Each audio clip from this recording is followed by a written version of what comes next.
Goodness gracious me. This team, man, I don't know how many ways I can describe disappointed, but that's exactly how I'm feeling at this current time. We lose 2-0 to Manchester United in a game where I wish I could get 90 minutes back of my life because, man, this lacked a whole lot of everything for the most part.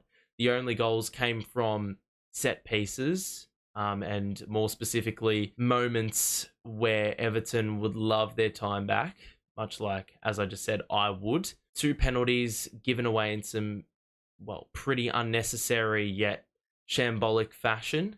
It's quite disappointing that, look, I think this was an opportunity very much wasted because I don't think Manchester United were really on the mark. They did have some good moments. They looked the better team. They looked like they had the better chances. They looked much more free-flowing and fluent with their attacking sequences. But we did have an opportunity because in the second half, Manchester United stepped back and they were like, the ball is in your court. You know, you have an opportunity to potentially get one back, and we'll leave that door ajar. And, you know, we really didn't relish that opportunity. We did make some substitutions early, which was good to see, because Sean Dyche is very non-reactive. When the game is going his way, when it isn't going his way and we're trailing and we need to find a way back in, obviously that's when we make the tactical maneuvers to potentially get ourselves back in the game. Now, they weren't very impactful either, and it all stems down to a lack of, well, clinical play, again. And we had 23 shots or something like that, and we were getting into some good spaces, but yet again, it feels like every single time I say this, every single match, every single game week, there are so many times where we turn away from the opportunity to progress the ball forward, and it's infuriating to watch as a supporter because you see the way through, or you see a more, you know, optimistic way into our attacking box, and we just really shirk away from the idea, and we try to take the long way round, the less direct route, you know, the slower pathway. It's just really backwards logic, and I don't know why we don't play with more pace. I'm going to give my player of the game to Dwight McNeil because I think of all the players, you know, that probably showed a little bit of that, I think Dwight McNeil was one of those players that as much as his end product was really severely lacking, like many others, I do think the run and carry, you know, getting into the center of the park, actually working his backside off to try and make something happen and make our play more dynamic, because that's what it was really lacking for the majority of the game today. You know, I can commend him for doing that because we just needed a little bit of juice in the attacking half, and we just did not have it at all. You know, Amadou Onana in the second half, there was a moment where he was super frustrated because he's trying to play the ball forward. There's just nothing going on ahead of the ball.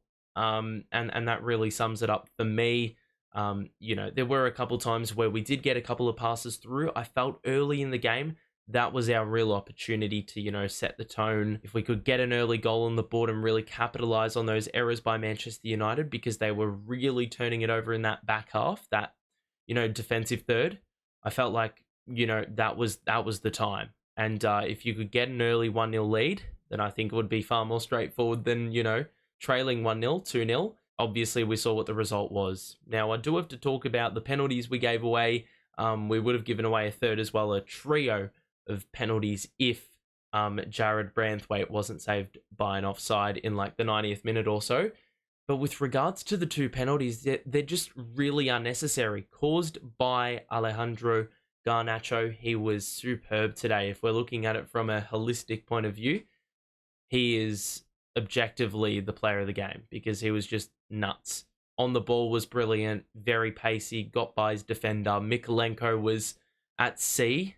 He was really struggling when placed in those one-on-one situations, and Garnacho was making everything happen for Manchester United in a game where they didn't really feel like they had much attacking juice of their own, and Garnacho was the way forward for them, and that's how they got their goals. It was pretty understandable and pretty easy to see. So credit to him, because I think he was, you know, the barometer.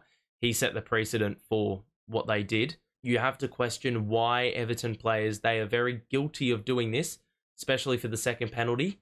Why would you let Garnacho go for such a run? An inexplicable run, if you're looking at it from a defensive Everton standpoint. You know, allowing multiple defenders to get bypassed by Garnacho without anyone being physical, just engaging in a little bit of contact, maybe bringing him to ground. Why would you not commit the foul just outside the penalty box as opposed to just letting him waltz in? And then obviously the vulnerability showed and Godfrey gave away the simple penalty. It was pretty easy for adjudication to happen. So that's when you know the penalties are bad, when it is as clear cut as that, and it happened twice in this game. I really don't know what else to say. That is another loss. We have a 3-week break, and you would have hoped that there was a far better performance than what we just witnessed. Pretty piss week, if you ask me.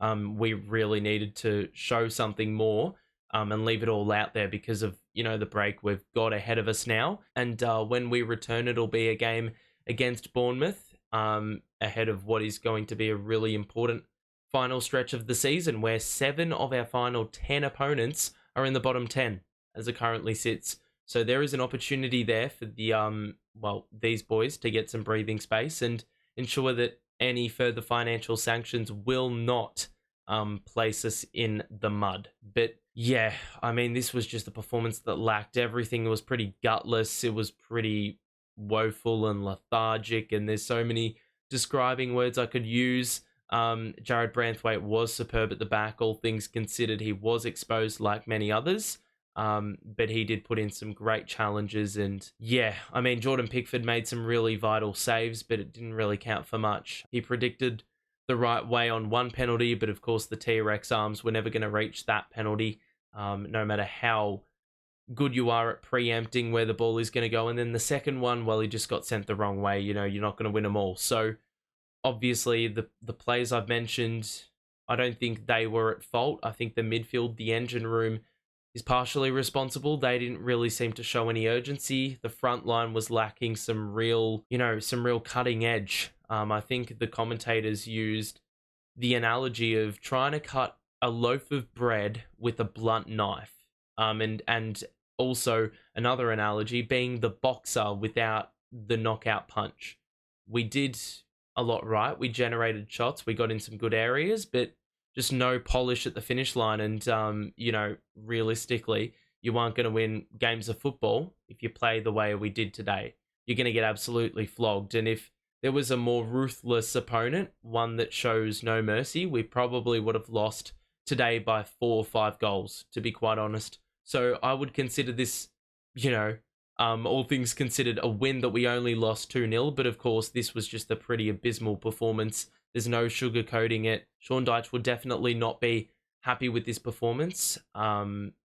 Pretty awful showing, especially when you consider the circumstances, the fact we still have not won a game in the English Premier League for the entirety of the 2024 calendar year. So by the time we grace the pitch in 3 or so weeks, it'll be 3 full months without a win, provided, we don't get the victory on that match day either. So let's hope that things turn around. I think if you're Sean Dyche, you need to drill a message into the players. You need to hold them accountable. And if you have a shrivel of accountability, you will make mass changes going into that Bournemouth game, because you have to make a statement. So many players unacceptable, off the mark, not showing urgency, not showing the want and will to win the game. Yeah, there's no other way you can really put it. So thank you for tuning in. I hope you enjoyed this one. Make sure to drop a like if you did enjoy.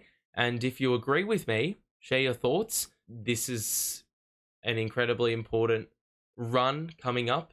It's a fork in the road sort of moment. We've got 2 directions to take. And obviously, Everton, the players, the staff, they're in charge of their own destiny. And these 3 weeks are going to be very vital in potentially turning the tide and, going back to what we achieved in the early portion of the season and refining our game. Because for a while now. We've needed a bit of a hard reset, and I hope that this 3-week block is going to serve as exactly what we need. Anyway, that's going to do it. Thank you for tuning in. We'll see you soon in 3 weeks. Bye for now.